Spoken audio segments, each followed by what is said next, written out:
Hello, athletics lovers.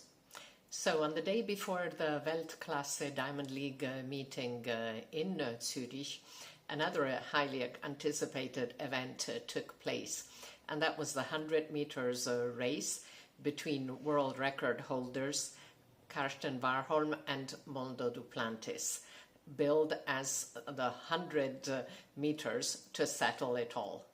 The Swedish pole vault supremo had challenged Norwegian hurdling star on social media last year, and it finally happened in Zurich. Meeting directors Christoph Joho and Andreas Hediger had examined the different aspects at the end of May. Do we have the time to organize it? Do we have the budget? Do we have the staff? And so on. And after 5 resounding no's, the answer was, let's do it. It was a great event, and many of the stars gathered in Zurich had come out to watch the race, and predictions had been quite even, but mostly for Karsten.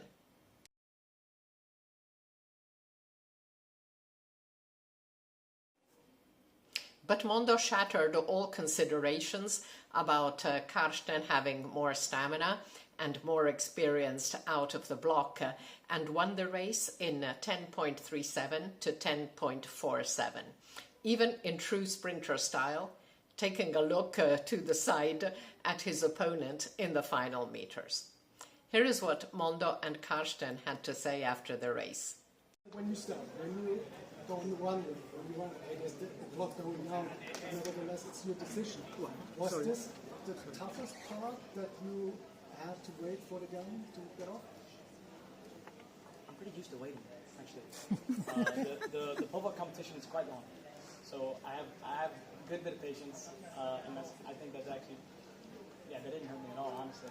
So and I feel like I had a good start. I feel like I had it from the very beginning, so I don't think it hurt me at all.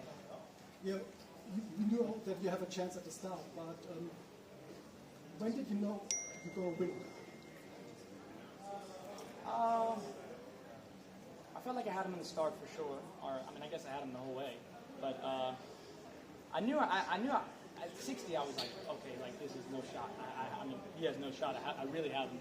And then when I got to about 80, I started to get a little bit heavy in my legs, and I was like, please, just do not give up on me. And they were trying to give up on me actually there towards the end, but they hung on just barely enough in there, so it worked out.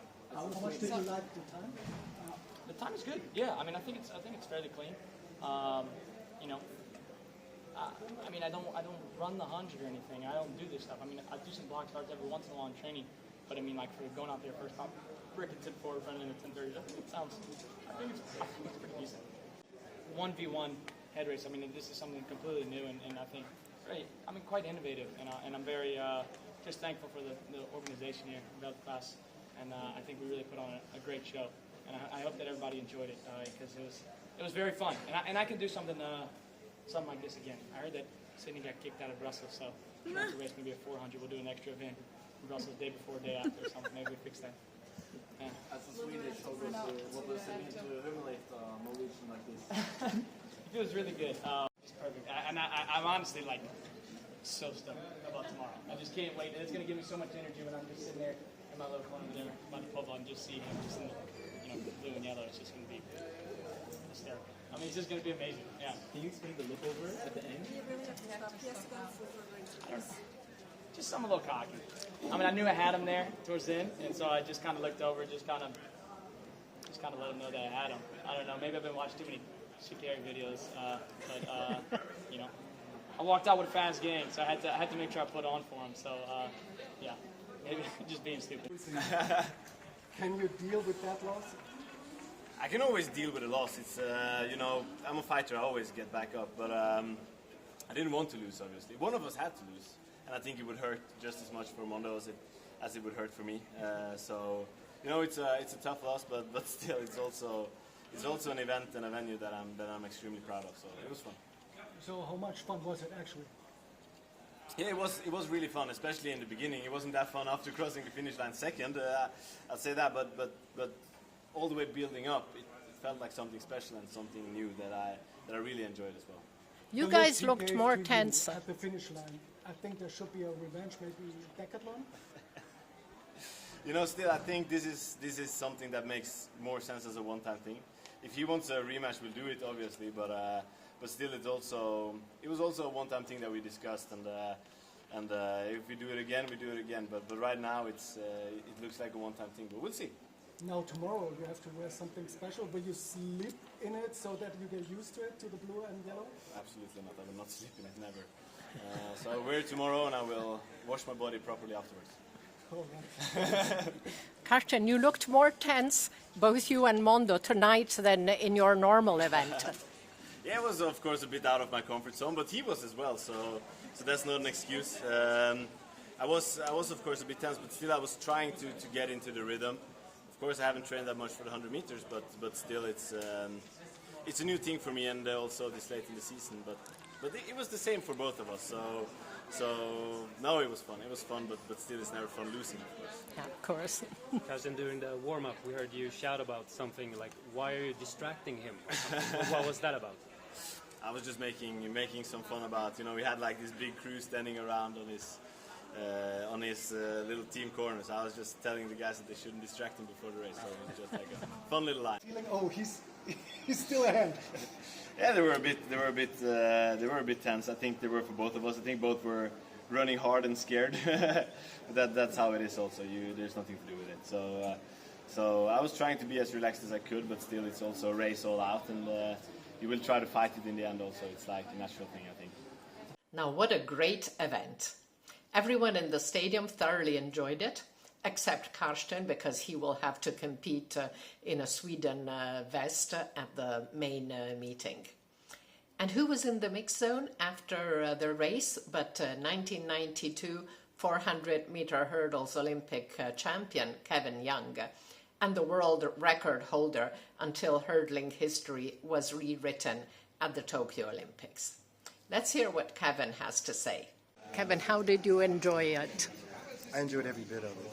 It was such an out-of-the-box competition with two great athletes, and I think the personalities definitely fit this sort of event.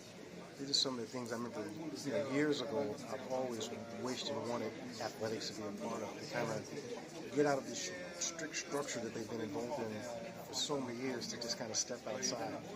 And that's basically been the conversations I've been having with a lot of athletes, like, yo, this is amazing. And especially you get sponsors like Red Bull and Puma to put this thing together under such short notice. I was just thinking, if this would have been tried 30 years ago, you would have had two different ad agencies fighting, trying to see which demographic they're going to try to bring and encourage to come to an event like this. But with a beverage company, marketing company, as well as running shoe outfit. So for them to get together and just bring it all together in such a short frame of time, and then to come out here to lecture room to see what they set up, I was just dumbfounded. I was like, wow. I felt like, where were they when I was around? Now, so many of the athletes came to watch tonight. Yes. I mean, my wife and I, she bought tickets as soon as she heard that they're going to run. She got online, bought tickets, and I actually had a ticket for the event here, but the fact I'm a volunteer, I had the opportunity to give my ticket to a friend of hers, so that was really cool. Yeah, also, I mean, we were all going back and forth when we thought we were going to win the race. No one has seen Mondo run, no longer did the runaway of the pole pit. And we've seen Karsten race the opposite 400 meters over and over and over again very effectively. But you can just see the competition in both of their eyes, the way they moved around and their body language. And I think that's what kind of threw everybody off. It's like, wow, we really came here for a show.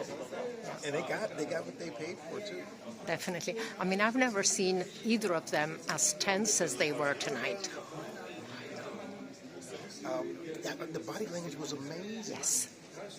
It's like, I was expecting to scream and yelling, but it was really, I guess, tuned down or more internal as opposed to external. Yeah. And the fans were loving it. I know I was.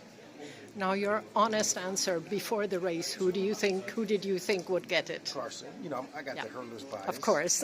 Yeah. In fact, I've seen him cover that more than that distance. Yes. But I actually spoke with Mondo earlier, so I was on the fence back and forth, but my heart was like, okay, I figured Karsten was going to come out there and do it. However, great competition. Great, definitely. Thank you so much for your time. Now, if you're wondering how a legend like Kevin Young ended up volunteering at Weltklasse, Swiss former middle distance runner Philippe Bandi has the answer, and a cool surprise.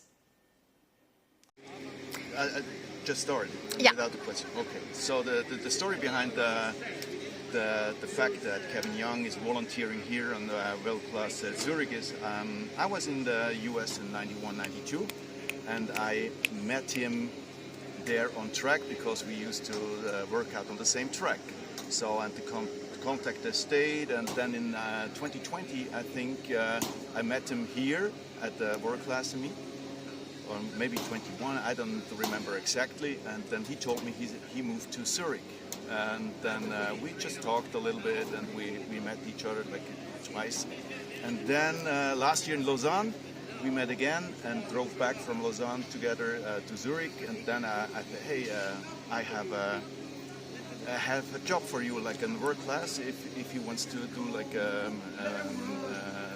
the interviews at the media team for the virtual mixed zone. And he was, okay, I'll do it. So he ended up in our team, and he's doing the mixed zone interviews, and this year again. And last year was a nice experience that the Karsten Warholm came, and they met and they started to talk, and then at the end Karsten signed his number to the legend Kevin Young, and they talked about their events and their history, and just had a lot of fun. Fantastic. I mean, because I saw Kevin and he told me he's volunteering, and I'm like, volunteering? Yeah, and it's cool to have him on the team because he knows everything about track, and he loves track, and he's well prepared, and so I think he asks the right questions after the race. That's good.